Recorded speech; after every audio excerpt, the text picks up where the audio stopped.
நம்ம நக்கீரன் டிவியோட தொடர்ந்து இணைந்திருக்க பெல் சிம்பிளை கிளிக் பண்ணுங்க. இன்னைக்கு வந்து ஜிஎஸ்டிக்கு தேவைப்படக்கூடிய இன்ஃப்ராஸ்ட்ரக்சருங்கிறது ரொம்ப பெருசு. நாடு பேசுறதுக்கு ஒன்றும் அவசியம் இல்லை. எல்லா நாட்டிலையும் ஈக்குவல் ஃப்ராட் இருக்குது. இது ஒரு பெரிய அன்ஃபார்ச்சுனேட். இதுதான் இதில் இருக்கக்கூடிய ஒரு one of the biggest negative. Server down அப்படி வந்தால் அவனுக்கு காசு கிடைக்காதுங்கிற அளவுக்கு மக்களை கழுத்தை பிடிக்கிற மாதிரி சர்வீஸ் ப்ரொவைடர்ஸை அரசாங்கம் பிடிக்கணும். அதை பண்ணலை இதுவரை. அப்போ அந்த முன்னேற்றம் வர்றதுக்கு தேவை வந்து கணக்கு எழுதணும். நமக்காக இப்போ அரசாங்கம் கணக்கு எழுதுறது அது கொஞ்சம் கூட யோசிச்சிருக்கலாம். பிஸா வந்து நம்ம உணவு கிடையாது, வெளிநாட்டு உணவு. அதுக்கு 5%, கடலை மிட்டாய்க்கு 12%ங்கிறது. ஜிஎஸ்டினா என்ன, அது நல்லதா கெட்டதாங்கிற குழப்பமான மனநிலை மக்களுக்கு இருக்குது. அதை விளக்க முடியுமா? ஒரு லைன் ஆன்சர் கேட்டிங்கன்னா இது நல்ல விஷயம். ஏன்னா நம்முடைய நாடு வந்து ஒரு கிட்டத்தட்ட 130 கோடி மக்கள் உள்ள ஒரு நாடு. அப்போ இந்த 130 கோடி மக்களையும் எல்லா அரசோட திட்டங்கள், பொருளாதார திட்டங்கள், பெனிஃபிட்ஸ் இதெல்லாம் கூட ஒரு சம வளர்ச்சி வேணும் அப்படின்னா எல்லாரையும் முதல்ல அரசாங்கம் ரீச் பண்ணணும். அதோட ஃபஸ்ட்டு ஸ்டெப்பு தான் முதல்ல இந்த ஜன்தன் அக்கௌண்ட், இதெல்லாம் பேங்க் அக்கௌண்ட் தொடங்கி கொடுத்தாங்க.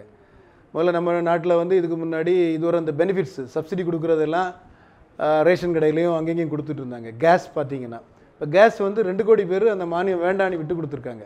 அது காரணம் வந்து அந்த டேட்டா பேஸ் வந்தனால. அதே மாதிரி இப்போ அரசாங்கம் என்ன பண்ணுது அப்படின்னா ஒரு டேட்டா பேஸை க்ரியேட் பண்ணுது. அதுதான் உண்மை. இன்றைக்கி பார்த்தீங்கன்னா ஒரு ஜிஎஸ்டி அப்படிங்கிறது குட்ஸ் அண்ட் சர்வீஸ் டேக்ஸ் அப்படின்னா குட் அண்ட் சிம்பிள் டேக்ஸ்ன்னு சொல்லிட்டு அதுக்கு ஒரு இது வச்சாங்க, பேர் வச்சாங்க. இப்படி மாற்றி ஏதோ வச்சுட்ருக்காங்க. பட் நம்ம எதை சொன்னாலும் இன்றைக்கி உள்ள சூழ்நிலையை பொறுத்தவரையில் இந்த நாட்டில் என்னமோ சம வளர்ச்சி. இப்போ நீங்கள் பார்த்தீங்கன்னா 2/3 ஆஃப் த பீப்புள், நமக்கு ஒரு 3/2 மக்கள் வந்து பிலோ பவர்ட்டி லைன், அதாவது அவங்க ஒருவேளை சாப்பாட்டுக்கு தான் உள்ள வழியில் வாழ்ந்துட்டு இருக்காங்கிறது ஸ்டாட்டிஸ்டிக்ஸ். ஒரு பொய்யா கூட இருக்கலாம். பட் தமிழ்நாட்டில் நமக்கு தெரிஞ்ச அப்படி ரொம்ப பேர் இல்லை. ஆனால் நார்த்தில் ஒரு ஏரியா ஒரு பேக்கெட்டில் இப்போ தமிழ்நாட்டிலே சில கிராமங்கள் அப்படி இருக்கும். அப்போ இதுக்கு காரணம் என்னென்னா நம்ம நாடு வந்து விவசாயத்தை டிபெண்ட் பண்ணி சிறுதொழில், குறுதொழில் அந்த மாதிரி, அதான் எம்எஸ்எம்இன்னு சொல்லுவாங்க. இதை டிபெண்ட் பண்ணி வளரக்கூடிய ஒரு நாடு. எல்லாருமே பார்த்தீங்கன்னா இதை தான் பேஸாக வச்சுருக்காங்க. அதாவது ஒரு சிறுதொழில் செய்கிறவங்க ஒன்றும் பெரிய அவங்களுக்கு ஒன்றுமே இருக்காது. காலையில் கடைக்கு போவாங்க. பார்த்தீங்கன்னா இன்றைக்கி சந்தையில் ஒரு கடையில் பார்த்தீங்கன்னா காய்கறி வாங்குறவங்க என்ன செய்வான், காலையில் போய் 1000 ரூபாய் கடன் வாங்குவான். 1000 ரூபாய்க்கு அவன் 100 ரூபாய் எடுத்துகிட்டு 900 ரூபாய் கொடுப்பான். சாயங்காலம் வந்து அந்த 1000 ரூபாய் கொண்டு திருப்பி கட்டுவான். அப்போ ஒரு நாளைக்கு எத்தனை சதவீதம் வட்டி கட்டுறான்? 10%. அப்போ 3365 × 10 போட்டிங்கன்னா 3650% வட்டி கட்டி வாழக்கூடிய நாடு. இப்போ இனிமேல் வரும்போது இந்த விஷயங்கள் எப்படி குறையும்னா எல்லாரையுமே கணக்கில் கொண்டு வர சொல்கிறாங்க. இதில் சில கஷ்டங்கள் இருக்குது. பட் எல்லாமே அக்கௌண்ட்டில் வரும்போது ஆட்டோமேட்டிக்காகவே இவனுக்கு வந்து ஒரு 20%, நம்ம பேங்கிங் டாண்டன் கமிட்டின்னு சொல்லுவாங்க, பேங்கிங் நார்ம்ஸ் படி 20%. நான் வந்து இப்போ கணக்கிலே டர்ன் ஓவர் பண்ணுறேன்னு வச்சுக்கோங்களேன். 10 லட்ச ரூபாய் என்னோட அக்கௌண்ட், 10 லட்ச ரூபாயுமே நான் கணக்கில் காமிச்சிருந்தா வங்கியிலேருந்து எனக்கு 2 லட்ச ரூபாய் ஈஸியாக கிடைக்கும். உங்களுக்கு புரியுதில்ல? இது எல்லாமே நம்ம வளர்ச்சியோட, அதான் சொன்னேன், சம வளர்ச்சி வரணும் அப்படின்னா நம்ம பேசிகிட்டு இருக்கிறோம். அதுக்கு வந்து நிறைய நம்ம கோட்டா இருக்குது, அதோட பேஸ் பார்த்தீங்கன்னா அலாட்மெண்ட்டுன்னு சொல்கிறோம், இதெல்லாம் சொல்கிறோம். இதெல்லாம் வந்த பிறகு ஏன் சமுதாயம் முன்னேறலை? ஏன்னா அவங்களுக்கு வந்து அடிப்படை விஷயங்கள் நடக்கலை அல்லது கிடைக்கல. இப்போ அவங்களையும் எல்லாருமே ஏதோ ஒரு தொழில் பண்ணுறோம். அந்த தொழிலையும் கணக்குக்குள்ளாடி கொண்டு வரணும், அக்கௌண்ட்டில் கொண்டு வரணும். ரெண்டாவது இன்னொரு காரியம் பார்த்தீங்கன்னா முன்னேறி இருக்கக்கூடிய சமுதாயம் எதை எடுத்தாலும் அவங்க கணக்கு எழுதுகிற சமுதாயமாக இருக்கும். ஜாதி வயசு எடுத்தாலும் சரி, ஒரு படித்தவனாக இருப்பான் அல்லது. அப்போ அந்த முன்னேற்றம் வர்றதுக்கு தேவை வந்து கணக்கு எழுதணும். நமக்காக இப்போ அரசாங்கம் கணக்கு எழுதுறது. இதை தாண்டி இன்னொரு விஷயம் இதில் தெளிவாக சொல்லணும் அப்படின்னா தனிமனித ஒழுக்கம். அரசாங்கத்துக்கு எல்லார்ட்டையுமே தனிமனித ஒழுக்கம் இருக்கணும். தனிமனித ஒழுக்கங்கிறத நான் எப்படி லிங்க் பண்ணுறேன் அப்படின்னா, நான் வந்து நல்லவனாக இருக்கணும். முதல்ல என்னை சார்ந்து இருக்கக்கூடியவங்க நல்லவனாக இருக்கணும், எங்கள் வீட்டில் இருக்கக்கூடியவங்க நல்லவங்களாக இருக்கணும். அப்படி ஒவ்வொருத்தரும் அவரவர் நிலைமையில் என்னுடைய எண்ணங்கள், அதான் சொல்லுவேன், அந்த personal integrity in our thoughts and action. என்னோட எண்ணங்களும் செயல்களும், நான் எண்ணம் மட்டும் நல்லா இருந்துட்டு வெளியே செய்யும்போது மோசமாக இருக்கக்கூடாது. அதே மாதிரி நான் வெளியே மோசமாக பேசிட்டு உள்ள நல்லது நினச்சிட்டு வெளியே மோசமாக செய்யக்கூடாது. உங்களுக்கு புரியுதில்ல? எண்ணங்களும் செயல்களும் தனிமனித ஒழுக்கத்தோடு இருக்கணும். இது வந்து எப்போவுமே சொல்கிறதா. நீங்கள் மகாத்மா காந்தி சொல்லியிருப்பாங்க, பைபிளில் சொல்லியிருக்கு, பகவத்கீதையில் சொல்லியிருக்கு, குரானில் சொல்லியிருக்கு. ஆனால் ஃபாலோ பண்ணலை யாருமே.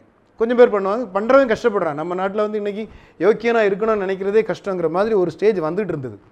அப்போ அதை திருப்பி கொண்டு வர்றதுக்குள்ள ஒரு ஃபஸ்ட்டு ஸ்டெப் தான் நான் நினைக்கிறேன். இது எல்லாருமே இப்போ அக்கௌண்ட்டில் வந்துடுவாங்க. இதில் நிறைய பிரச்சனைகள் இருக்குது. ஆனால் அப்படி இருந்தால் கூட இந்த ஒரு விஷயம் வந்தது உண்மையிலே நமக்கு நல்லதுன்னு நான் நினைக்கிறேன். உலகின் பல நாடுகளில் ஜிஎஸ்டி இருக்குது. ஆனால் இந்தியா மாதிரியான கலாச்சார ரீதியாக வேறுபட்டிருக்கிற பன்முகத்தன்மை கொண்ட ஒரு நாட்டுக்கு இது பொருந்துமான்னு ஒரு கேள்வி இருக்கே. நீங்கள் சொன்ன ஒரு சரியான கேள்வி. இன்றைக்கி உலகம் முழுதும் எடுத்திங்கன்னா கனடா, நியூசிலாந்து அப்படி ஒவ்வொரு கிட்டத்தட்ட 160 நாடுகளில் இதுவரை ஜிஎஸ்டி இம்ப்ளிமெண்ட் ஆகிடுச்சு. மொத்த நாடே நமக்கு லிஸ்டட் கண்ட்ரின்னு எடுத்திங்கன்னா 200க்கு கீழே தான். 260 நாடு இருந்தால் கூட 198 நாட்டில் தான் எம்பசி வச்சு ஒரு நியாயமான ஆட்சி நடக்கக்கூடிய நாடு வந்து அதில் 160 நாடுங்கிறது கிட்டத்தட்ட 80% வந்து ஆல்ரெடி ஜிஎஸ்டி கொண்டு வந்துட்டாங்க. ரொம்ப வருஷத்துக்கு முன்னாடி இருந்தே வந்துட்டுருக்கு. நம்ம வந்து சொல்லப்போனால் லேட்டு தான். இதுவே 17 வருடங்களுக்கு முன்னாடி டேக்கப் பண்ணது. நம்மளோட இப்போ உள்ள பிரசிடென்ட் இருக்கும்போது தான் எடுத்தது. ஆனால் அந்தந்த காலகட்டங்களில் ஒரு பொலிட்டிக்கல் வில் இல்லாதனாலையும் அல்லது பொலிட்டிக்கல் மேண்டேட் ஃபுல் மேண்டேட் இல்லை. பிஜேபி எதிர்த்திருப்பாங்க, இல்லைனா காங்கிரஸ் எதிர்த்திருக்கோம், அல்லது யூபி ஏதோ ஒன்று பண்ணியிருப்பாங்க. இப்போ ரூலிங்கில் இருக்கவங்களே அப்போஸ் பண்ணாங்க, அதுதான் உண்மை. ஆனால் இன்றைக்கு வந்து இவங்களுக்கு ஒரு 2/3 மெஜாரிட்டி கிடச்சி இவங்களால் பண்ண முடியும்னு வரும்போது ஏதோ ஒரு காரணத்துக்கு அவங்க ஒரு மோட்டிவோடு செய்கிறாங்கன்னே சொல்கிறாங்க இன்றைக்கி வெளியே பேசினா. பட் நான் என்ன நினைக்கிறேன்னா, அவங்க எப்படி செய்தாலும் செய்த விஷயம் வந்து நல்ல விஷயம் இந்த காரியங்கள் பொறுத்தவரையில்.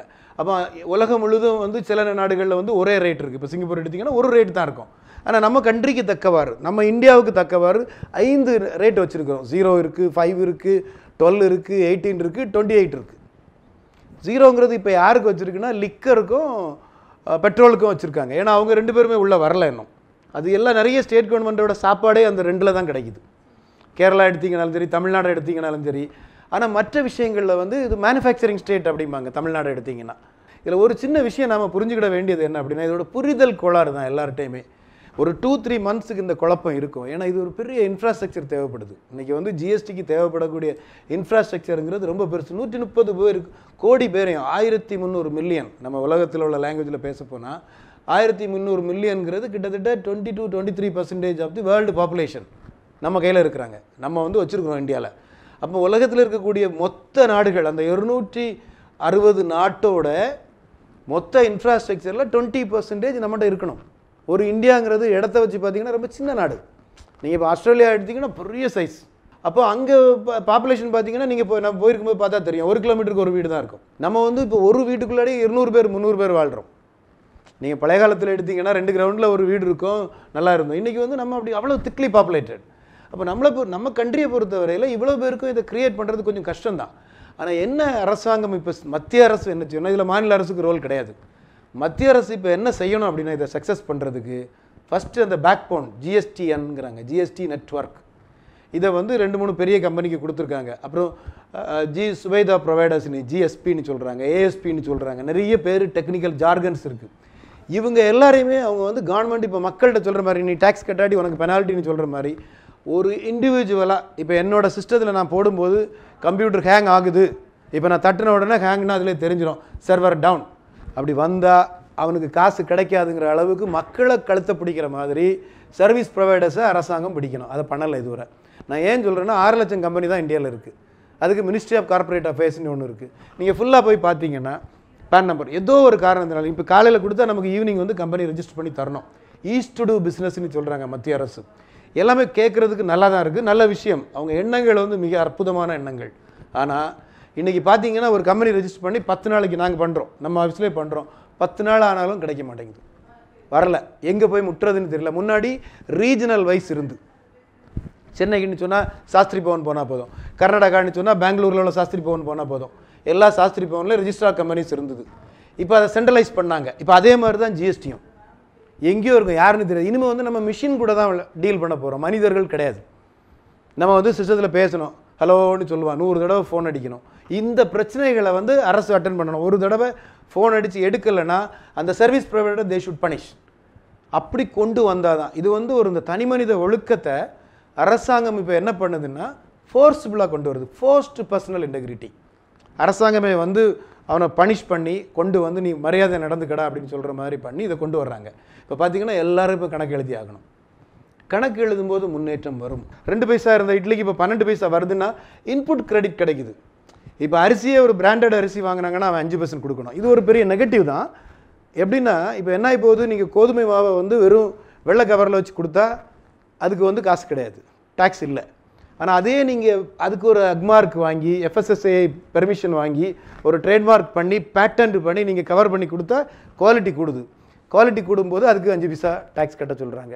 அப்போ குவாலிட்டியை வந்து இப்போ எல்லோரும் என்ன பண்ணுவாங்க அப்படின்னா, இது எங்கே டேமேஜ் ஆகும் அப்படின்னா, நான் வந்து இதுவரை வந்து பிராண்டட் குட்ஸ் விற்றுட்டு இருந்தேன் என்னோடய ப்ராடக்ட். இப்போ என்னோடய ப்ராடக்ட்லேயே நான் ட்ரேட்மார்க் போடுறதை எடுத்துருவேன். புரியுறதில்ல அவங்களுக்கு. அப்போ அது நான் டேக்ஸபிள் ஐட்டம் ஆகிடுது. அப்போ நம்மளை வந்து தரம் இறக்குறாங்க.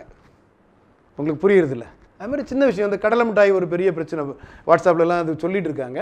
அது கொஞ்சம் கூட யோசிச்சிருக்கலாம். பிஸா வந்து நம்ம உணவு கிடையாது, வெளிநாட்டு உணவு, அதுக்கு 5%, கடலை மிட்டாய்க்கு 12%ங்கிறது 20 லட்ச ரூபா இல்லை. அதுவே 75 லட்ச ரூபா வரை போனாலும் அவங்களுக்கு திருப்பி 1% காம்போசிட் ஸ்கீமில் கொண்டு வரலாம்.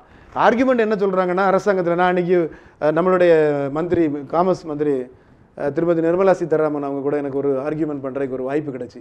அப்போ அவங்க என்ன சொன்னாங்கன்னா, எல்லாரும் வளரணும் அப்படி. அந்த எண்ணம் நல்ல எண்ணம், ஆனால் அதில் தான் ஒரு தப்பு, அதை அவங்க மாற்றணும். நான் இப்போ ஒரு ரிக்வஸ்ட் வச்சேன் அவங்ககிட்ட, நீங்கள் வந்து ஆர்கியூ பண்ணிகிட்டே இருக்க வேண்டாம் மேடம். நான் ஓப்பனாக சொன்னேன், அடுத்த ஆகஸ்ட் ஃபர்ஸ்ட் வீக்கில் இருக்கக்கூடிய ஜிஎஸ்டி கவுன்சில் மீட்டிங்கில் இதை ரீகன்சிடர் பண்ண சொல்லுங்கள் அப்படின்னு சொன்னேன். பார்க்கலான்னு சொல்லியிருக்காங்க. இதே மாதிரி நிறைய விஷயங்கள். இந்த மெயின் வந்து இதில் இப்போ என்ன ஒரு பெரிய ப்ராப்ளம் அப்படிங்கிறது, நல்லதாக இருந்தால் கூட எல்லாரையும் ரெஜிஸ்டர் பண்ண சொல்கிறாங்க. இதை வந்து என்ன பண்ணுறதுன்னு தெரியல. அதுதான் ஒரு மேஜர் இது. தமிழ்நாடு மாதிரியான உற்பத்தி அதிகம் செய்கிற மாநிலங்களுக்கு ஜிஎஸ்டி ஒரு பாதிப்பாக இருக்கும்னு சொல்கிறாங்க. அது வந்து ஒரு டெம்பரரி. ஏன் அப்படி சொல்கிறேன்னா, கண்டிப்பாக மேனுஃபேக்சரிங் ஸ்டேட், உற்பத்திங்கிறது அந்த மேனுஃபேக்சரிங் ஆர் ப்ரொடக்ஷன் ஜாஸ்தி பண்ணக்கூடிய ஸ்டேட். தமிழ்நாடு இன்னொரு பக்கம் பார்த்தீங்கன்னா, ஒரு அசஸ்மெண்ட் இப்போ என்ன வருதுன்னா, காமர்ஸில் தமிழ்நாடு வந்து ஜாஸ்தி கன்சியூம் ஆகுது. புரியுதில்ல இந்தியாவில். அதனால் இங்கேருந்து நிறைய ப்ராடக்ட்ஸு இங்கே கன்சியூம் பண்ணுறாங்க மக்கள். இப்போ ஒரு டைமில் இப்போ நாங்களே வந்து இப்போ டெல்லிக்காரனுக்கு ஸ்னாப்டீல் இந்த மாதிரி பெரிய பெரிய கம்பெனிக்காரங்க இருக்காங்கல்ல, இவங்களுக்கு வந்து பார்க்குறோம் இங்கே அவங்களோட டீலர்ஸ் எவ்வளோ விற்கிறாங்கன்னு சொல்லி. ஒரே மாதம் 40 கோடி விற்றதை நாங்கள் பார்த்துருக்கோம். அது வந்து இங்கே நம்ம ஸ்டேட்டுக்கு வந்துடுது. உங்களுக்கு புரியுறதில்ல. அப்போ இதே மாதிரி இது வந்து இட் வில் கெட் காம்பன்சேட்டட். ரெண்டாவது, ஜிஎஸ்டி கவுன்சிலில் உள்ள பர்பஸே என்னவாக இருந்தது அப்படின்னா, இந்த 1.5 வருஷம் அவங்க என்ன 28-30 மீட்டிங் போட்டாங்கன்னு நினைக்கிறேன். அந்த 1.5 வருஷமும் அவங்க பண்ணின விஷயம் என்ன அப்படின்னா, இதை வந்து ஒன்று ஓகே இது சப்ஸ்டியூம் ஆகுது, இது கூடுது, ரெவன்யூ நியூட்ரல், அதான் சொல்லுவாங்க ரெவன்யூ நியூட்ரல். அந்த ரெவன்யூ நியூட்ரல்ங்கிறது என்ன அப்படின்னா, எனக்கு வந்து ஒரு இதில் காசு போகுது அப்படின்னா இன்னொன்றில் கிடைக்கும். இப்போ இட்லியில் 10 பைசா தமிழ்நாட்டுக்கு கிடச்சிருக்கு ஃபார் எக்ஸாம்பிள். அதே மாதிரி இன்னொரு விஷயம் பொறுத்தவரையில் காம்பன்சேஷன் அவங்க கொடுப்பாங்க. அதுக்கு ஃபார்முலா இருக்குது, அது ஃபிக்ஸ் ஆகலைங்கிறாங்க. பட் அல்டிமேட்டாக எங்கே கொண்டு போக முடியும்? பணம் இங்கே உள்ள பணம் தானே, இந்தியாவில் உள்ள பணம், நம்ம பணம். அது இது முடிஞ்சு வரும்போது அந்த பணம் எங்கே போகும்? திருப்பி இதுக்குள்ளாலே ஷேர் ஆகும். இதே மாதிரி கவுன்சில் இருக்குது. இந்த கவுன்சிலில் நம்ம ஃபினான்ஸ் மினிஸ்டர் ஒரு விஷயத்தை அக்செப்ட் பண்ண மாட்டேன்னு சொன்னால் it should go to the court. அப்போ இதுவரை ஒரு மேட்ரு கூட ஒரு ஃபினான்ஸ் மினிஸ்டர் கூட எதையுமே அப்ஜெக்ட் பண்ணல. அதான் அர்த்தம். அவ்வளோ டிஸ்கஸ் பண்ணி அவங்க கன்வின்ஸ் பண்ணிட்டாங்க. ஒவ்வொருத்தரையும் மாறி மாறி ஒருத்தரை இங்கே கன்வின்ஸ் ஏதோ ஒரு வழியில். அதே மாதிரி இன்னும் இது தொடரும். லாஸுங்கிறது டெம்பரரி, பியூர்லி டெம்பரரி. அதான் விஷயம். அதை பொறுத்தவரை அது வந்து பெர்மனண்ட் லாஸ் கிடையாது. காம்பன்சேட் ஆகிடும் தமிழ்நாட்டுக்கு. அரசு அங்கீகாரம் உள்ள பொருட்களை வாங்கணும்னு அரசு தான் மக்கள்கிட்ட சொன்னது. இப்போது பிராண்டட் பொருட்களுக்கு வரி இருக்குது, நீங்கள் பிராண்டட் இல்லாத பொருட்களை வாங்கிக்கலாம்னு அதே அரசு மக்களிடம் சொல்வது சரியா? இது ஒரு பெரிய அன்ஃபார்ச்சுனேட். இதுதான் இதில் இருக்கக்கூடிய ஒரு one of the biggest negative. அதாவது ஜிஎஸ்டி கொண்டு வந்து லான்ச் பண்ணதில் உள்ள ஒரு மிகப்பெரிய தவறான ஒரு விஷயம் இது. இதை கண்டிப்பாக அமெண்ட் பண்ணிடுவாங்கிறது என்னோட எண்ணம். ரெப்ரசன்டேஷன் கொடுக்கணும் எல்லாரும். இது என்ன இப்போ இன்னொரு பெரிய ப்ராப்ளம் என்ன இருக்குன்னா, எல்லாரும் இப்போ இதே மாதிரி பேசுகிறோம். நாங்கள் வந்து எழுதுவோம். நான் எல்லாம் நிறைய லெட்டர்ஸ் எழுதியிருக்கேன். பிரைம் மினிஸ்டருக்கு எழுதுவோம், எல்லாருக்கும் எழுதுவோம். அதே மாதிரி எல்லாருமே கடிதங்கள் எழுதணும். தெரிஞ்ச உடனே எழுதணும். எனக்கு வந்து இப்படி இருக்குது, இதே மாதிரி இந்த தப்பு இருக்குது, இது சரியில்லை. இந்த ஒரு விஷயம் வந்து நீங்கள் சொன்னது சரி தான். அதாவது நான் அன்றைக்கி அந்த ஆர்கியூமெண்ட்டில் கேட்டேன், ஒரு பர்டிகுலர் ப்ராடக்ட்டுக்கு அவங்கள்ட்ட சொல்லும்போது, இல்லை நாங்கள் 20 லட்ச ரூபாய்க்கு மேலே போனவங்க, இல்லை 75 lakhsக்கு மேலே போகிறவங்களுக்கு தானே 12% போட்டிருக்கோம் அப்படின்னாங்க. அப்போ நான் சொன்னேன், அப்போ குவாலிட்டி ப்ராடக்ட் வாங்கக்கூடாதான்னு கேட்டேன். அவங்களால பதில் சொல்ல முடியல மினிஸ்டரால். பட் அவங்க உடனே வந்து அதுக்கு அவங்க பெரிய இடத்துல இருக்கிறாங்க, ஒன்று அது இதுன்னு சொல்லி பயங்கரமாக இப்படி சொடக்கெல்லாம் எல்லாம் பண்ணாங்க. அது எல்லாம் கரெக்டு. ஆனால் யதார்த்தம் நீங்கள் கேட்டது தான் யதார்த்தம். அந்த ஒரு அனாமலி இருக்குது. இது வந்து நம்ம உங்கள் பத்திரிகையில் எழுதுறதோடையோ அல்லது நம்ம நீங்கள் டிவியில் சொல்கிறதோடையோ பண்ணக்கூடாது. இது என்ன பண்ணணும்னா, நான் எழுதணும் இல்லை, நான் எழுதுறேன்னு சொல்லி தான் அன்றைக்கி அவங்ககிட்ட சொன்னேன், அவங்க மேடத்திட்ட.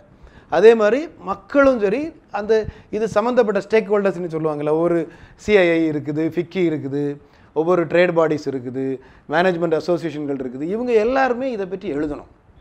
எழுதி அரசாங்கத்துக்கு காதுக்கு இதை கொண்டு போனோம், மினிஸ்ட்ரிகிட்ட சொல்லணும். இப்போ உடனே நிறைய விஷயங்கள் சொல்லிட்டாங்க. இந்த 30% இன்றைக்கி ஸ்ட்ரைக் நடந்துட்டு இருக்குல்ல, இது ஒரு அன்ஃபார்ச்சுனேட். என்னென்னா, நீங்கள் அந்த அதான் சொன்னல, ஒன் இண்டியா ஒன் டேக்ஸ், ஒரு தேசம் ஒரு வரி அப்படிங்கிறத வந்து முதல்ல உடைச்ச பெருமை வந்து தமிழ்நாட்டுக்கு தான். அன்ஃபார்ச்சுனேட். தமிழ்நாடு வந்து ரொம்ப நாளாகவே இப்போ பார்த்தீங்கன்னா ஃபார் ராங் ரீசன்ஸ் வந்து நம்பர் 1ல் வந்துட்டு இருக்கிறோம். இது நம்ம யார்ட்டையும் போய் சொல்ல முடியாது.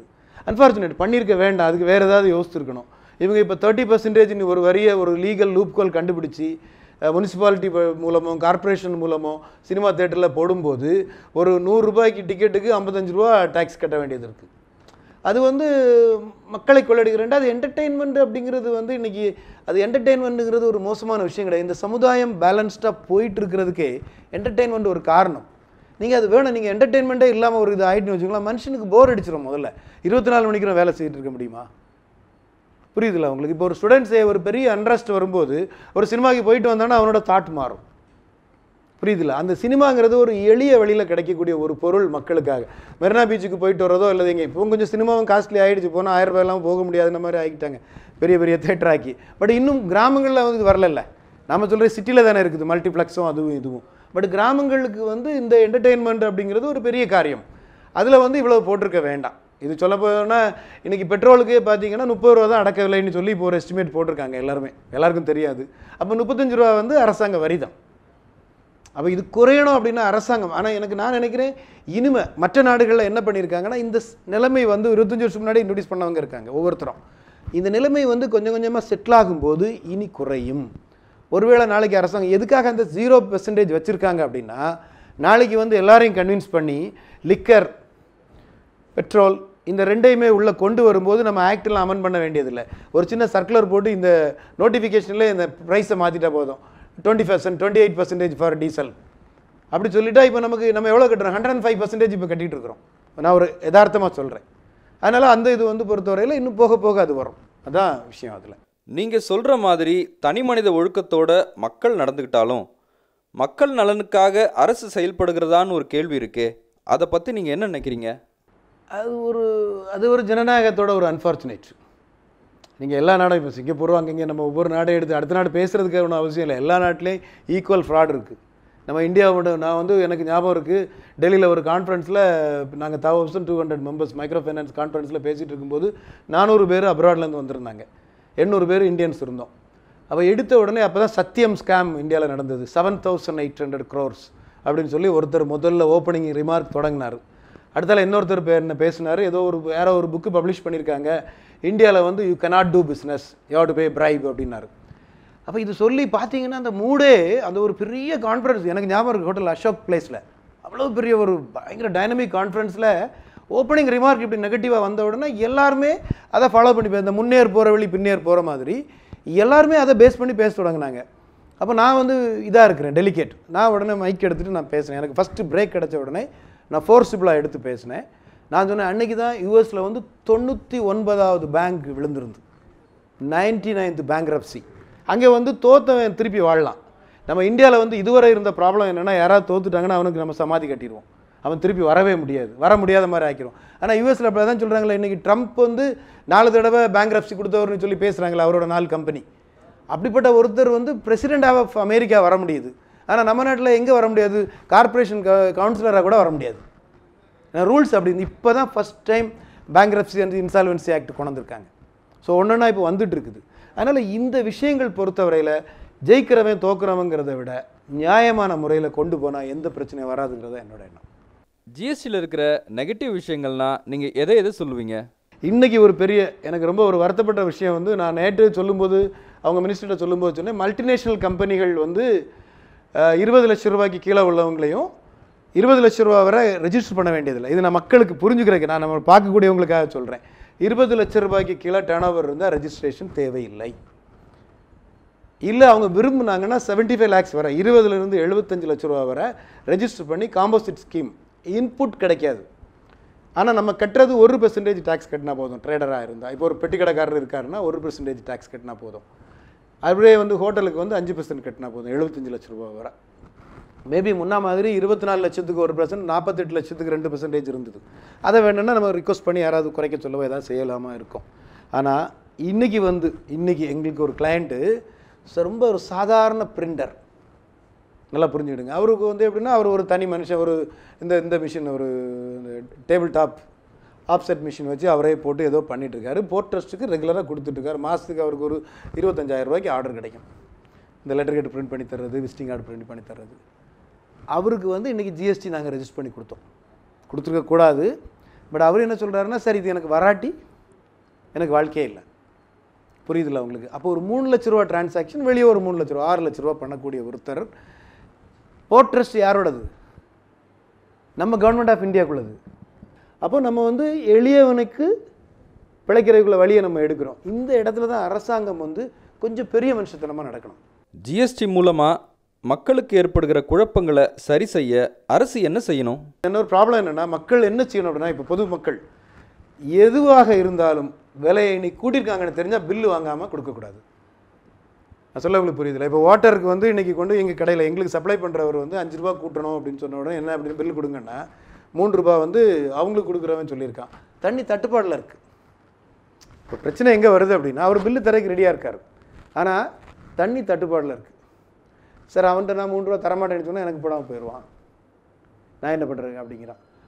அப்போது இந்த இடத்துல தான் அரசாங்கம் இன்வால்வ் ஆகி மக்களுக்கு புரிய வைக்கணும், பப்ளிஷ் பண்ணணும். இப்போ போடுறாங்கல்ல டெய்லி வர்ற மாதிரி அரசாங்கம் டெய்லி பப்ளிஷ் பண்ணணும். இன்றைக்கி தண்ணிக்கு நாமக்கல்லில் முட்டைக்கு இவ்வளோ வெள்ளண்ணி போடுறாங்களே, அதே மாதிரி வாட்டர் கேன் போட வேண்டியது. நீ ஐஎஸ்ஐக்கு காசு வாங்குறல்ல வாட்டர் கேனில் விற்கிறதுல.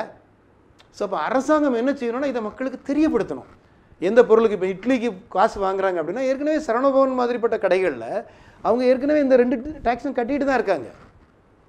இன்றைக்கி 30 ரூபா கூட வேண்டிய அவசியம் இல்லை. ஒரு நான் 150 ரூபாய்க்கு சாப்பிட்டதுக்கு 30 ரூபா இன்றைக்கி எக்ஸ்ட்ரா பில் வர வேண்டிய அவசியம் இல்லை. ஏற்கனவே வந்து நம்ம என்ன போட்டோம்னா இன்க்ளூடிங் டேக்ஸ். ரொம்ப வசதியாக என்ன இருந்தது அப்படின்னா, எல்லாரும் பார்த்தீங்கன்னா இன்க்ளூசிவ் ஆஃப் ஆல் டேக்ஸஸ் நீ போட்டு கையெழுத்து போட்டு கொடுத்துருவாங்க. சோஃபார் நம்ம நாட்டில் நடக்கிறது. இனிமேல் அது பண்ண முடியாது. அப்படி போடுறதுனால நமக்கும் தெரியாது. எங்கிட்டே சொல்கிற நிறைய பேர் சொல்கிறாங்க, சார் இன்க்ளூசிவ் போட்டு கொடுக்கறதா இருந்தால் ஈஸி, அது கிழிச்சு போட்டுடலாம். உங்களுக்கு புரியுறது இல்லை? டேக்ஸ் வாங்குறதே வாங்கிக்குவாங்க. அப்போ இப்போ இது காணிக்க வேண்டியது இருக்கனால அவங்களுக்கு குறைக்கிறதுக்கு மனம் இல்லை. ஏன்னா அப்போ அர்த்தம் என்னென்னா, இவ்வளோ நாளும் இவங்க டேக்ஸ் கட்டாமல் இருந்தாங்கன்னு அர்த்தம். அதே மாதிரி பார்த்தீங்கன்னா எல்லாமே எப்படி பேலன்ஸ் பண்ணியிருக்காங்கன்னா, கஸ்டம்ஸ் டியூட்டி, சென்ட்ரல் எக்ஸைஸ், அப்படி நிறைய டேக்ஸ் இருக்குது. இப்போ அதான் லக்ஸுரி டேக்ஸ். அதில் தான் இப்போ தகராறு வருது. இந்த லக்ஸுரி டேக்ஸை தான் நம்ம அரசாங்கம் என்ட்ரி டேக்ஸு ஒரு 10-12 டேக்ஸ் இருந்தது தான் எல்லாம் ஒரே இதாட்டு கொண்டு வந்திருக்காங்க இப்போ கன்சால்டேட் பண்ணி. அப்போ இந்த எந்தெந்த டேக்ஸ் வந்து இனிமேல் முதல்ல வாங்கிட்டு இவங்க என்ஜாய் பண்ணாங்கல்ல, அதுக்கு எல்லாத்துக்குமே இவங்க கொடுத்தாங்க. கொடுத்த டேக்ஸ் அவ்வளவுமே திருப்பி வந்துருப்போம். ஒன்றில் ஒரு சூப்பர் மார்க்கெட்டை எடுத்திங்கன்னா 30,000-40,000 ப்ராடக்ட் இருக்குது. மெடிக்கல் ஸ்டோரில் 70,000 ப்ராடக்ட் இருக்குது தான். புரியுதுல்ல உங்களுக்கு? 70,000 ப்ராடக்ட்டுக்கும் கோடு போட்டு கொண்டு வரது கொஞ்சம் கஷ்டம். ஏன்னா மெடிக்கல் ஸ்டோர்காரங்கிட்ட நான் பர்சனலாக பேசினேன். சொல்கிறாங்க ஒன்றும் ப்ராப்ளம் இல்லை சார்ங்கிறாங்க. ஏன்னா அவங்க ஆல்ரெடி ஒரு சிஸ்டம், எக்ஸ்பைரிங்கிற ஒரு சிஸ்டம் இருக்குது.